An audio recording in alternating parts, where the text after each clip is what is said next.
All right. Hey, everybody. It's Brendon Burchard, founder of High Performance Academy and author of the #1 New York Times bestselling book, The Millionaire Messenger, and The Charge, activating the 10 human drives that make you feel alive. And in this video, we're going to go even more in depth into our High Performance Academy model of achievement. We've been talking about so far the overall framework of understanding and tying to and activating your purpose, your presence, your psychology, your physiology, your productivity, and your persuasion. In this video, I'm going to give you the multi-million-dollar secrets to understanding your psychology and your physiology that not only have I put in my life in play so that I could go from broke and busted and bankrupt to a multi-millionaire, but more importantly, I'm going to share with you that no matter where you are in your life, how to put those into play so that you feel more fully charged and clear and confident and courageous within, that this charge within you is so vibrant and so powerful that you'll bust through anything so that you can become a high performer in any area of your life. How's that for a promise? Now, in the first video, we talked about giving you sort of a to-do, which is for you to finally ask yourself 6 questions several times throughout the day based on this framework here. We said, here are the questions we want you to ask every day of your life. When you think about purpose, we want you to ask yourself, how can I serve greatly? We said, ask yourself, what level am I in terms of my presence right now in this moment on a scale of 1 to 10? If your level of presence in terms of your physical energy and your emotional vibrancy is checked out and it's just a level of 2 or 4 or 5, then you've got to encourage yourself and get fully present. Get here. Get engaged and enthusiastic in the moment again so that you can move your level of energy and engagement with the world up into that 7, 8, 9, 10 level. Next, I suggested that every single day, multiple times a day, you ask yourself, am I living my truth? And living your truth, what we meant was, you should have a vision of your highest self. And you should describe that highest self in multiple words. And those words should guide you in how you think of yourself and how you interact with other people every single day. My words, for example, were present, bold, and enthusiastic. They were caring and engaged and inspiring. And those words guide me each day. So those are my truth. Those are what I want to live into and become and be every single day. So what were your words? I also asked you to ask this question. Am I rested and hydrated? Most people, the reason they're so wiped out is because they're not sleeping enough, and they know that. You probably know that. But they're also dehydrated. And most fatigue and even headaches comes from not being properly hydrated. You should be drinking, again, lots of water, which we'll talk about in this video. Then productivity, we said, we asked ourselves, what is my mission today? And we said, let's center our entire agenda and schedule around each day to a specific mission, accomplishing these set of tasks, these things to move our life forward every single day. And then we said, let's make sure you ask yourself, if you're trying to influence or persuade other people, this question, which is, am I demonstrating bold enthusiasm? If you want to change the world, nothing sells and solidifies and engages people to a cause like bold enthusiasm. The willingness to push the status quo, but be so enthusiastic about the future that other people come along with you. So that's what we covered so far. And I want to thank everybody, because the first video, we got so many comments and people are all lit up about this. Hey, in that first video, I also issued a challenge. I said, go shoot a video of yourself talking about the success secrets you've learned in life. Just give 3 tips about succeeding to other people. Shoot that video, post it on YouTube, bring that link back to this page, and post it in the comments below the video here, as instructed below this video. And all those people who post the best, we'll take the 5 best posts, those 5 best videos, and we'll give them an all-expense paid trip to High Performance Academy, our next live seminar. I'm about to open registration to that in coming days. So that's what we've covered so far. In this particular video, let's dive deep now into your psychology and your physiology so we can get more out of your mind and your body, so that we can not only encourage you to think more intelligently, but we can activate your body in a way that you have unlimited amounts of energy. Because let me guess, did you know that the most valuable commodity in the world right now is energy? And I know you know this in so many ways. Every time you walk into a store, you see those little energy drinks people are shooting back all day. It's a $1 billion business, by the way, just that one. But also, people are relying on caffeine instead of their own internal charge to feel engaged with life. So this is really about a conversation about your levels of energy. Because when you have lots of energy, look, any obstacle thrown up in front of you, you're willing to go for it. You're confident, you're capable, you're ready. But when you're wiped out, fatigued, or tired, or not using your mind and your body in a way that supports you, life gets hard. That's where it's easy to become aimless or directionless or, if anything, at least frustrated and restless. Because when you're tired, you're not going to try your hardest. You're not going to give your best. You're not going to be engaged. And I already know you know that. So what are the secrets that we've learned in high-performance studies, from neuroscience to psychology, to understanding what's it going to take for you to use your mind in a way that actually propels you forward in life? And here's what I want to share with you. This first model that I think when you think about your life and your own psychology, the best way to improve your psychology is to understand these two things first and foremost. The first is what we call your information identity loop. And here's what this basically means, is that in your life, there's constantly a steady stream of information coming in about the world, other people, and about yourself. And obviously in your life, you have formed an identity, a set of values and beliefs and standards about who you are, about what role you play, about what you're capable of achieving, about what others should think about you, about how confident you should be, about ultimately what legacy you will live. And your identity and the information coming into your life, they have sort of this relationship that is ultra important to understand. That high performers in the world have gotten very, very, very attuned to what information is coming into their life and shaping their identity.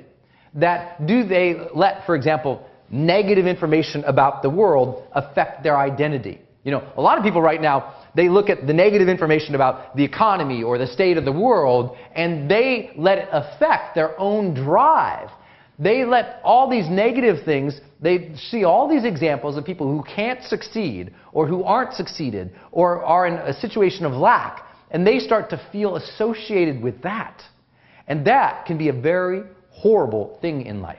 I mean, one of the best ways for you to improve the quality of your life and your identity is to not associate it with what everyone else feels in terms of what's possible. It's also important not to allow what other people think of you to shape, ultimately, your total identity.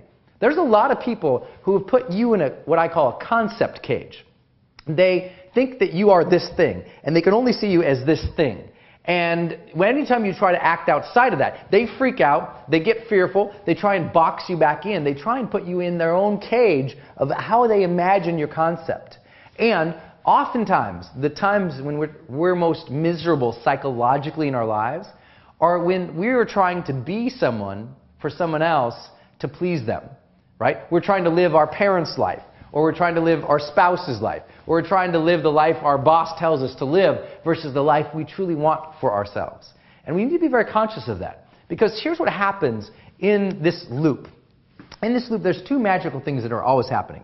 One is what we call your interpretation. That is, information comes in, and you interpret it as either positive good or negative bad about the world, potentially yourself, potentially other people. That's obvious, right? I think everyone gets that. But your interpretations that you are making about the world are shaping everything in your psychology. For example, lots of people these days are, there's this great backlash sometimes against people who teach optimism because, frankly, they haven't studied a lot of psychology. But did you know these people who are out there saying, well, be a realist, be pragmatic, and, make sure you only focus on what's possible. Set smart goals for yourself. You know what? The challenge with that is small, attainable, realistic goals never fired the will in the culture, never caused a movement, never caused the ambitions and the breakthroughs in our lives that actually charge us fully. Nothing will challenge you and make you more alive like a good challenge, right? Makes sense? But most of us are interpreting the world. The world is telling you constantly to play small. And you got to be careful about that. Look, no one joins the game to bunt. No one joins the world of work so that someday maybe a half-interested audience might buy their product. You know, we go for the home runs in life. High performers, they see their identity at a higher level than of success and giving than most people do. High performers demand more of themselves because their identity is associated not just with accomplishment for external reasons, but the intrinsic motivations of giving and serving and being passionately connected to something. And that all makes sense. I think you understand that we've got to pay attention to how are we interpreting the world, and also how are we setting our intentions. Because there's something that's happening here, that your identity, how you think of yourself, and the world, how the world is telling you to think of the world and yourself, those are shaping the intentions you're setting. And here's my question for you. How exciting, large, and incredible are your intentions on a daily basis? Is your intention every day just to survive? Is your intention every day just to make it through the world? Because your interpretation is, the world is so stressful, so hard, so chaotic. I hope I can just get through this day. Because if that's where you're at, that identity for you is small. But if your intentions each day is, I'm going to give something magnificent today. I am going to be fully alive today. I am going to activate the best parts of myself and activate the best parts of everyone around me today. Would that lead to a different level of quality of life? Yes or no? Obviously the answer is yes. And my urge to you is to set intentions that inspire you every day, that don't have to be associated currently with your information coming in from the world. And these intentions magically can also be disassociated with your current identity. Now, that sounds crazy to say, and psychologists go, what are you talking about? But look, your interpretations about the world and yourself, and your intentions about the world and yourself, can actually live separate than your current identity, because your current identity is likely based on your past. And what we come to understand with high performers is that as we understand their psychology more and more, we see that they can set intentions that are not set to the constraints of their past. Meaning that today, we can be so present in our current body, in our current competencies, in our current desires, that we can actually set intentions that are not associated with what's real based on our past. And I think that's an important thing for high performers to understand. Your past does not have to dictate the intentions you are setting for yourself today. What was possible yesterday does not have to be what's possible today or in the future. That the psychology of the world's highest performers, their identity is not tied necessarily to their goals or their challenges. They're thinking lofty. They're thinking beyond their current capabilities. They are thinking beyond their own world today. Look, when John F. Kennedy issued that great challenge for us to go to the moon in a decade, when he did that, he was thinking beyond what was possible. And because he was thinking and setting an intention beyond what was possible, guess what he did? He mobilized the best energies within us, within our country. And we accomplished that within the decade. You see, that intention was not based on what was past. It was based on what was future. And that's why your interpretations about the world and your intentions you're setting can live outside your own current identity. I know that sounds crazy, but that idea comes to this. High performers are stretching themselves. They're stretching themselves beyond what they currently think of themselves. See, when I go to take a stage, and you know, as many of you know, I speak on stages around the globe, and I'm blessed to have these amazing people who attend our seminars around the world. When I do that, when I go to take the stage, I don't think, boy, I hope this can be as good as last time. Right? It's not like I'm going to give the best of who I am. I'm going to give better than who I've ever been. My intention is beyond my past, beyond my current performance. I want you to challenge yourself to go beyond your current self. That is the secret of a high performer. Here's another model that you should know about. In psychology, the model, it's often called the competence-confidence loop. The competence-confidence loop. That is, usually, the more competence, which is usually understanding or mastery about any given topic that you have, the more confident you are in that topic. And the more confident you are in general, the more you're willing to go and try and learn new things. So the more confidence you have, the more confidence you get in it, and the more confidence you have in any area about life, you're more likely to go learn new things and develop this competence. That's why they call it the competence-confidence loop. Now, here's a simple question. How confident do you feel in life right now? I mean, if you looked at every area of your life, from your personal life, to your work life, to your financial life, to your spiritual life, to your relationships, how confident do you feel in each area that not only can you bring the best of you and engage the best of you, but you can contribute to a way that significantly moves the needle in each of those areas? Now, a lot of people say, yeah, I'm really confident over here, not over here. My goal for you to be a high performer is to have a sustained level of high confidence in all areas of your life. And the only way to do that is to engage your learning again. You know, competence is about your set of knowledge and skills and abilities in any given area, and your understanding and mastery of that area that gives you confidence. And I think that right now, if you want to change your life, we've got to activate the learning within you again. I know that going through this model already, you're learning here, and I hope this is firing you up in some way, because it's engaging new thoughts about your life. And it's that engagement of learning that makes us feel alive. And a lot of people, they stop learning when they get out of school, or they get a job and they stop working and learning. I mean, there's a lot of people who, once they get a job, they stop looking for work. You ever heard that statement? They got the job and they're like, I'm here. They don't work anymore. They're not challenging themselves to learn. And I'll tell you one thing to activate your entire life. It's challenging yourself to learn and stretch beyond your own competencies. The more you do that, the more confidence you have. Makes sense, right?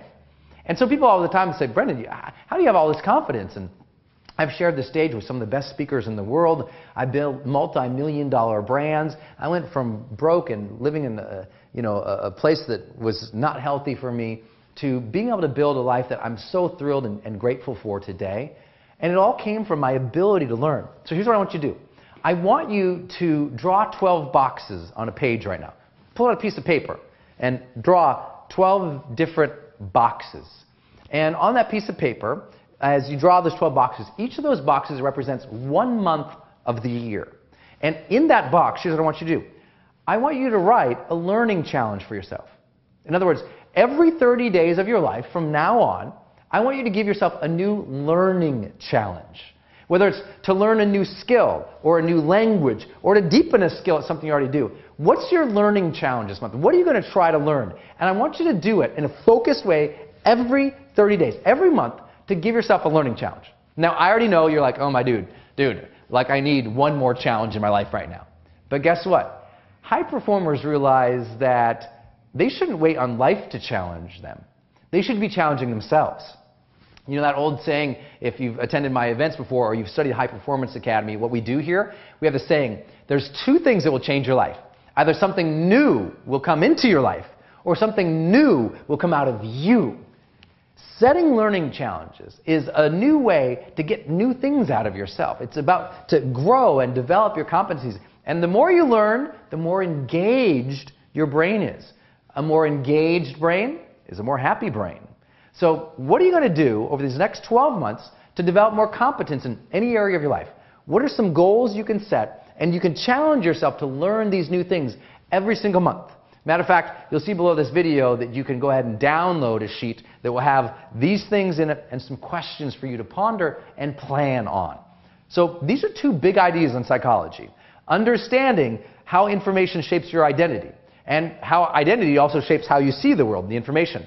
To understand that your interpretation and your intentions can live outside of both those things, which is one of the great things about our lives, that we do not have to be trapped in current circumstances or the past, that we can see beyond ourselves and the current world to build something magnificent in the future. Now, physiology, what are we going to do in that department? Well, I want to teach you what I call my 1-9 ladder. And it's just a simple ideas on some simple areas of your life to actively engage your body in a way so that you can have unlimited energy again. And I said at the beginning of this video, look, the major challenge that people face right now is they don't have the energy to accomplish their dreams. they're wiped out. And when they're wiped out, I mean, life feels lifeless.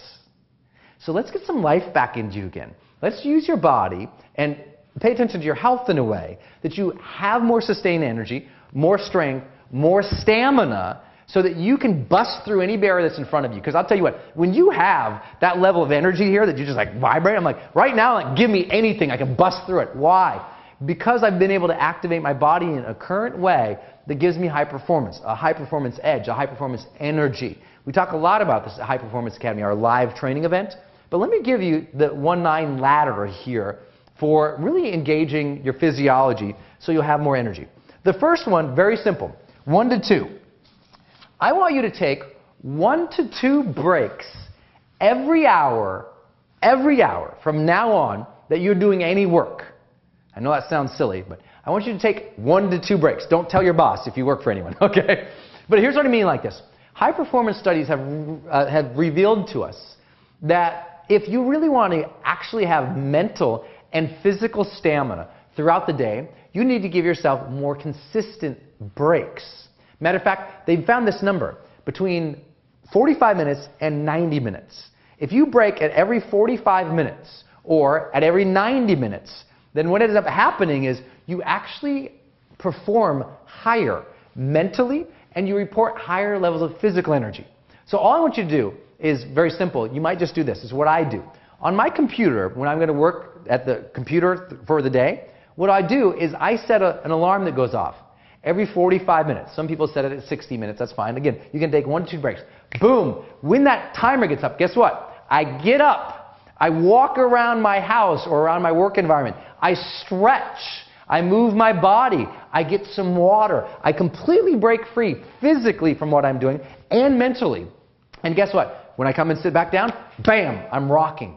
The human mind, as we've learned more about the brain, which is part of physiology, is understanding that it has a bandwidth, that after a certain amount of time, it can still function, but it doesn't function as creatively, as engaged, and as much mastery and competence than it does when it's tired.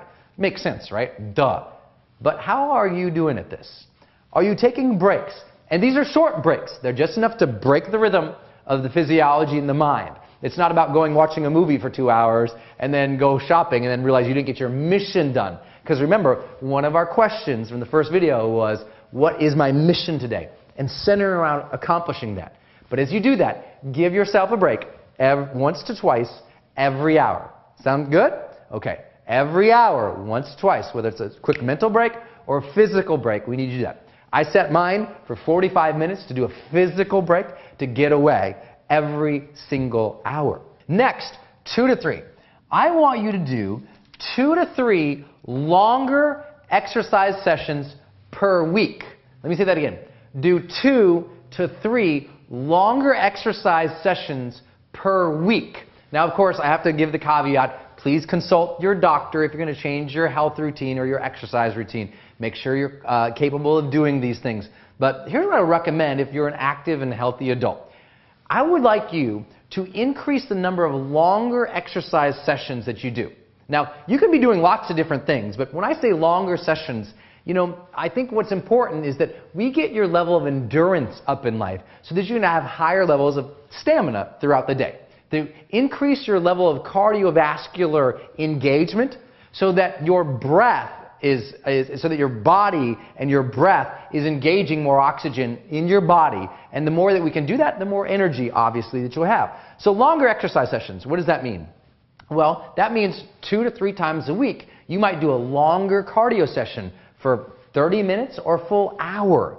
It might mean that you're going to do a longer session even of like kettlebells, or of a bar-based activity, or of running, or of swimming, or of biking. I don't care what modality you choose to work on, what the medium is. What I care about is that you get 2 to 3 longer sessions in each week. Now, in between, what we often recommend to people who are really healthy is to do 2 to 3 short, intense, interval-based weight activities, meaning an intense kettlebell session or an intense weightlifting session Intense being gauged based on your current abilities, right? That might be where you do a weight routine at the gym, and you do that 2 to 3 times a week, but then also 2 to 3 times you do a longer session. Now, I get it. Some people are like, dude, that would be 4 to 6 times exercising a week. That's too much. That's okay. Hey, those longer sessions, that might be taking a longer walk for you. If you can't do 4 to 6, that's okay. But what I do want you to do is at least 2 to 3 longer exercise ones. If you do nothing else, do 2 or 3 longer exercise sessions every single week. It will absolutely engage your body. And if you can stick to that routine, you'll find yourself feeling more energized, more physically vibrant, and obviously that will improve your health. Again, once more, consult your doctor or health professional. Next up the ladder, the 4 to 5. What I want you to do is I want you to do 4 to 5 meals every day. Now, some people go, what are you talking about? Some people understand this idea in physiology, which is, look, if we're going to increase your metabolism, we actually need you to eat more often. We don't necessarily need you to eat more throughout the day, depending on your physical shape, body size, and ability. But what we do need is to increase the frequency of your meals. And as we increase the frequency of your meals, we increase your metabolism. Now, obviously, in all of your meals, you should heed what you probably already know, and that is a couple things. 1, portion size. Portion size, especially in the Western cultures here in America, these are huge plates surrounded by larger other huge plates they nicely call appetizers. No, I want you to decrease your portion size in general for most of your meals. If you're going to do 4 to 5 meals, these should be smaller portions. Also, they should be based on produce, right? It's like the 2 magical things in losing weight: portion size and produce. We should be eating many, many, many more live, green, healthy foods, right? No more fast food, more focused on you eating the live, green foods that we know actually sustain energy, actually make your body more alkaline, and have been proven to ward off more of the detrimental things in our lives, from diabetes even to cancers. And so what you should be doing is lower portion size, more produce. It's been proven that vegetarian and vegan diets, as an example, create more health in people, help them avoid more sicknesses. And if you haven't read like the China study, check that book out. You might find yourself surprised by what you're eating. The purpose here, though, is not to go in depth there. It's simply to say this: eat more frequently, smaller portions, nutrient-dense, healthy, green foods throughout the day, and you'll find your energy picking up automatically. 6 to 7. I want you to drink 6 to 7 liters of water a day. Now, that's assuming you're an active, healthy adult doing these things. And I know that might sound like a lot to a lot of people. They're like, oh my gosh, I'm going to go to the bathroom all the time. Going to the bathroom is okay. It's letting go of some toxins. That's what's happening there. But also, most people are so dehydrated, and their fatigue and their headaches is coming from the fact that they are dehydrated or chronically dehydrated. Give it a try. The more liquids that you consume, fresh water, not caffeine, not sugar, not energy shots, but rather just healthy, good old-fashioned water.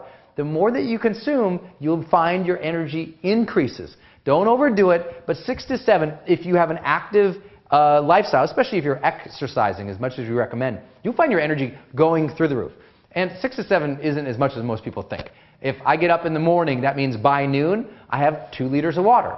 That means from noon to 6, I have 2 more liters of water. That means from 6 to bedtime, I have 2 more liters of water. To hit the 7th liter, I drink that 7th liter within the hour and a half after my exercise routine to rehydrate my body. Nothing crazy.